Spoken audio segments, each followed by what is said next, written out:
Olá, seja bem-vindo, seja bem-vinda ao Palavra Encarnada. Esse é um programa diário da Obra Lumen, onde nós meditamos sobre o Evangelho do dia e buscamos entender como essa palavra pode se encarnar na nossa vida. Hoje, na primeira semana da Quaresma, dia 24 de fevereiro, numa quarta-feira, nós meditamos o Evangelho de São Lucas, capítulo 11, dos versículos de 29 a 32. Nesse breve trecho que nós leremos em instantes, Jesus cita Jonas e Salomão. Eles são duas figuras que, com o seu testemunho e com o seu anúncio, converteram muitas pessoas. Geraram salvação por meio das suas vidas. E o grande questionamento para nós que somos já contemporâneos do Novo Testamento, que conhecemos a pessoa de Jesus, o questionamento para nós é: por que Jesus, que é maior do que esses dois, e deu a sua vida por inteiro, se doou até a morte, e morte de cruz, por que esse Jesus, crucificado por nós, tantas vezes não consegue nos converter? E já inquietos por esse questionamento, peçamos ao Santo Espírito que esteja presente conosco durante essa meditação, para nos ajudar a fazer com que cada interrogação e cada inquietação atinja o nosso coração e provoque em nós um desejo de conversão, como esse tempo propício da Quaresma nos pede, nos impulsiona. Peçamos então que estejamos reunidos em nome do Pai, do Filho e do Espírito Santo para proclamar o Evangelho de Jesus. Naquele tempo, quando as multidões se reuniram em grande quantidade, Jesus começou a dizer: esta geração é uma geração má. Ela busca um sinal, mas nenhum sinal lhe será dado a não ser o sinal de Jonas. Com efeito, assim como Jonas foi um sinal para os ninivitas, assim também será o Filho do Homem para esta geração. No dia do julgamento, a rainha do sul se levantará juntamente com os homens desta geração e os condenará, porque ela veio de uma terra distante para ouvir a sabedoria de Salomão. E aqui está quem é maior do que Salomão. No dia do julgamento, os ninivitas se levantarão juntamente com esta geração e a condenarão, porque eles se converteram quando ouviram a pregação de Jonas. E aqui está quem é maior do que Jonas. Palavra da salvação. Glória a vós, Senhor. Então, a leitura de hoje nos coloca diante de duas gerações, uma que se converte e outra que é má.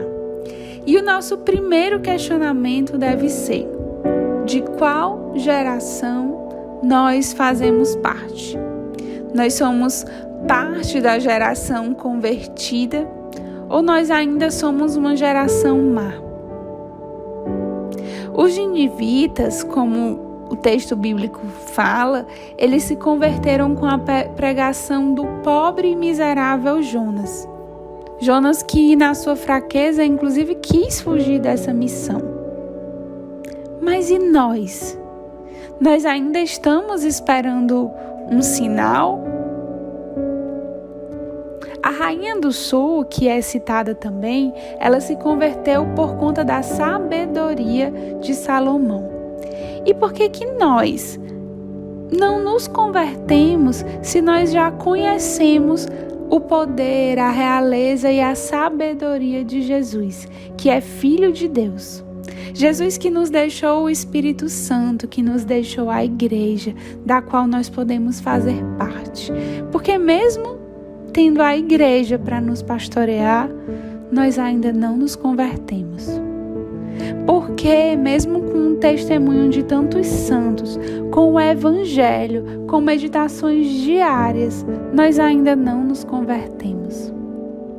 A geração má é exatamente aquela geração que convive com Jesus, vê os seus milagres, mas continua esperando um sinal. É como se nós, que somos ainda um pouco dessa geração má, criássemos desculpas. Sabe aquele pessoal que via os milagres de Jesus, mas não querendo acreditar, diziam: é pelos demônios que ele faz isso. Ouviam Jesus falando muito bem e começavam a questionar: e esse aí não é que é o filho do carpinteiro? São pessoas que viam Jesus curar um paralítico, um doente, um endemoniado e começavam a criticar Jesus porque era dia de sábado. São aqueles que, vendo Jesus crucificado, se ele é Deus, que ele se salve da cruz. Pessoas que criam desculpas e perdem a salvação. E nós, meus irmãos, será que nós convivemos com Jesus, nós vemos os seus milagres na nossa vida, na vida dos nossos irmãos, e mesmo assim nós continuamos esperando um sinal? Será que você não vê diariamente os milagres nas vidas dos seus irmãos de comunidade, na vida da própria comunidade, na vida dos nossos acolhidos e das nossas acolhidas, e mesmo assim você continua esperando um sinal? Será que nós enxergamos além do que o mundo prega e conseguimos ver Jesus em todas as coisas? Será que quando tem um direcionamento, um ensinamento, nossa reação é não é para mim? E nós criamos desculpas. É porque eu não sei pedir pelo ser feliz. É porque para mim é mais difícil. É porque eu não conheço ninguém que tenha condições de fazer uma doação nem de R$5. E nós vamos criando desculpas e perdendo a salvação. Será que diante de uma espiritualidade, de um convite à oração, você responde tantas vezes assim: se fosse como era antes, se fosse como era no começo, eu ia. Se essa pregação ou essa adoração abrasasse o meu coração, eu ia. No dia que eu senti uma vontade que me liberta dessa minha preguiça, uma vontade de rezar do profundo do meu ser, eu vou. Será que isso não são desculpas e você acaba perdendo a salvação? Será que na nossa própria comunidade você tem exemplos de santidade e você começa a falar: não é porque ele é doido, não é porque ele não tem filhos, ele não trabalha, não é porque ele é jovem demais, não é porque ele é velho demais, não é porque ele é da comunidade vida, não é porque ele não trabalha 44 horas por semana. Será que essas não são mais desculpas que você cria para negar exemplos de santidade e perder a salvação? Será, meu irmão, minha irmã, que sabendo que a Bíblia existe, que ela é o ensinamento de Jesus para nós, você decide que nem tudo ali é para você? Ou interpreta, por exemplo, como você bem quer a parte lá da castidade, é porque a Bíblia foi escrita num tempo muito antigo. E aí, com essas desculpas, você vai criando desculpas, se fazendo geração má e perdendo a salvação. Será que mesmo sabendo do quanto os sacramentos nos aproximam do céu, você continua criando desculpas do tipo: eu me confesso só eu e Deus, não preciso ir para o sacerdote?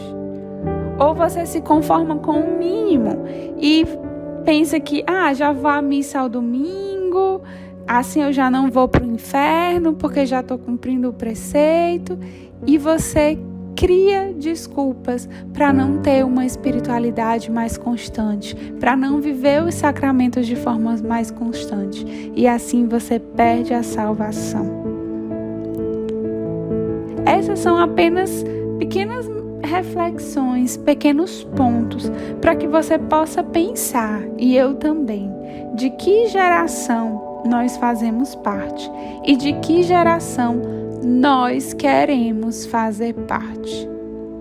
É importante que nós não deixemos que a forma como a vida vai nos conduzindo, ou os pecados vão nos conduzindo, nos impeçam de ser aquilo que nós nascemos para ser.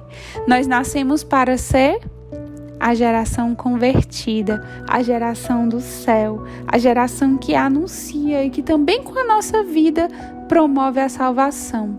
Não por nós, mas porque o Jesus, o Cristo que nós anunciamos, promove essa conversão. Então, nós temos que ter muito cuidado para nós não sermos como as autoridades do tempo de Jesus, que criavam muitas justificativas, que até criavam toda uma teoria e influenciavam o povo. Tudo isso porque ouvir verdadeiramente Jesus tirava eles da zona de conforto. E aí, às vezes, mesmo quando a gente tem um direcionamento, tem uma orientação, tem uma espiritualidade, tem a Bíblia, tem irmãos de caminhada que são santos, tem pastores, mesmo assim, a gente prefere achar que o que a gente sabe, o que a gente faz, está mais certo, é mais importante. E assim nós continuamos sendo uma geração má. Que nesse tempo de Quaresma, tempo propício de conversão, nós desejemos nos tornar essa geração celeste e não essa geração má. E hoje, nessa quarta-feira da última semana do mês, o nosso convite, a nossa sugestão de vivência dessa conversão é o anúncio do ser feliz. Quando você receber um vídeo, quando você receber um direcionamento, quando você souber da meta desse mês, retire todos os mas que você poderia falar, retire todos os poréns e atenda ao apelo de Jesus de anunciar a salvação, de anunciar o Evangelho e de convidar muitas pessoas a tomarem parte do nosso desejo de ser essa geração convertida. Que Deus nos abençoe e nos guie nesse tempo de Quaresma, nesse tempo de voltar o nosso olhar para Deus, e que a comunidade seja instrumento para nós chegarmos juntos à Pátria Celeste. Fiquemos com Deus.